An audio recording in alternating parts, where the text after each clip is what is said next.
আমাকে গুছিয়ে দাও হে প্রভু। এই বিভ্রম আর দুশ্চিন্তার ভার আর সহ্য হয় না।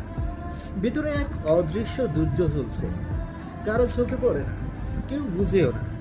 হাসি মুখে রাখলেও হৃদয়ে জমে থাকে হাজারো প্রশ্ন, ভয় আর অনিশ্চয়তা।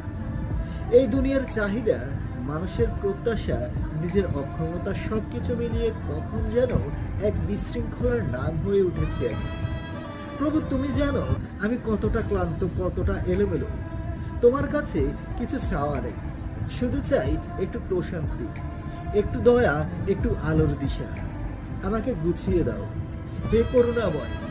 যেখানে মন শান্ত থাকবে, চিন্তার ভার হালকা হবে, আমি যেন নিজেকে আবার খুঁজে পাই, নিজের মধ্যেই তোমার ছায়া। এই অস্থির পৃথিবীর ভিড়ে আমি যেন হারিয়ে না যাই। আমার ভাঙা ভেতরটা জোড়া দাও, আমার কষ্টগুলো তুমি নিজের করো। আমাকে শক্তি দাও যাতে আবার উঠে দাঁড়াতে পারি, আর বিশ্বাস দাও যে তুমি এখনো আমার পাশে আছো।